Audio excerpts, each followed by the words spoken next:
Nag-almusal kami ng anak ko. Oh, ang ulam niya ay gatas. Ako naman kakain sa kaldero kasi may tutong natira. Tapos ang ulam ko ay malunggay. Malunggay na may ginisang mix. O saan ka pa, di ba? Malunggay. Kaldero ang ano ko. Alam mo mga mukhang tutong. Hindi na ako kumuha ng pinggan. Kasi tutong, di ba? Puro kaldero. Kasi hugasan ko lang naman. Sa Bisaya pa, kauntang kaldero para iwas balos.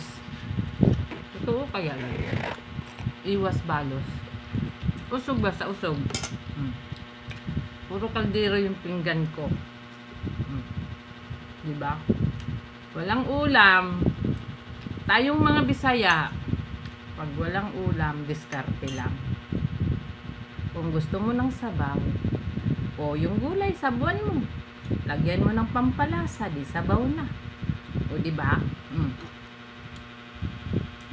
Ako walang problema kahit saan mo ako ilagay. Ulam o wala, magdiskarte ako sa ulam. Diba?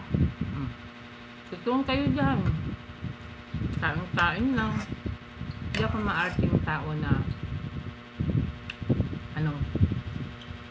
maarte social sa ulam. Never. Kung anong meron, kontento ako. Hindi ako yung taong maarte.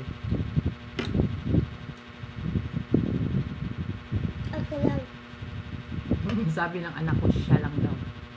Siya lang daw maarte, pero ang ulam niya ay gatas. Ay mo siya. O diba? Maarte yan. Hindi na mawala ng ubusipon. Saan ka pa? Puro kaldero.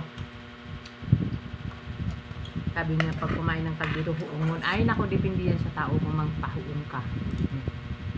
Diba? Depende sa tao, magpahuong ka. Kain tayo. Gulay na may pampalasa. Yung lasa, tanongin nyo. Pwedeng nor, pwedeng magiging sarap, pwedeng ginisan mix. Lagyan asin, bitchin. Sarap. Basta may gulay. Arte. Anong subak? Atay sa wakwak. Ay, joke lang. Walang subak. Pumigop ng sabaw.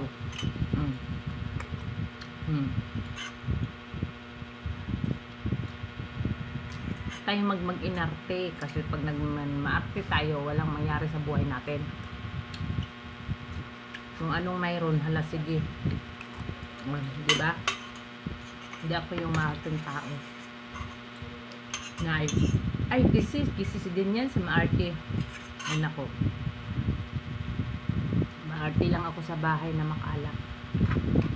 Pakiramdam ko pagkalat ang bahay, makalat din ang utak ko. Diba? Kahit sino, pag makalat ang bahay, mainit ang ulo. Yun lang ang kinaartihan ko. Pag nakita ko ngayong mga anak ko magulo sa kabinet, ako, tuliro ang utak ko, nagpuputak talaga ako sa mga anak ko. Kasi kahit malalaki na, asa pa rin sa magulang. Dapat kayong mga anak, mahalin nyo yung mga magulang nyo. Bakit? Lahat ginagawa para sa inyo. Ay, hindi naman lahat. Kasi hindi naman perfecto ang magulang. At least ginagawa sa inyo lahat. Hindi naman lahat pala. Ginagawa kung ano yung nakakaya ng magulang para sa inyo. Kasi may magulang din na pabaya sa anak. Hindi man perfecto kaming mga magulang. At least kahit papaano, dahil mahirap lang, maalagaan din kayo. Hanggat sa makakaya ang magulang. Kaya nitong anak ko, sa keeping, sinurvive ko yung trabaho ko, nag-resign ako para sa kanya. Hindi na kasi siya mawala ng ubusipon. Iwan kung bakit. Wala naman siyang TV.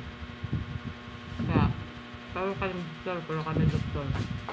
Makikita niyo sa sunod kong video. Puro herbal yung hugasan ko. Abangan nyo. Yun ang tinitake ko sa kanya araw-araw. Walang masama kung mag-take ka ng araw-araw. Ayun na, bye-bye. Maliguro kong kaon. Bye-bye na sa inyong lahat.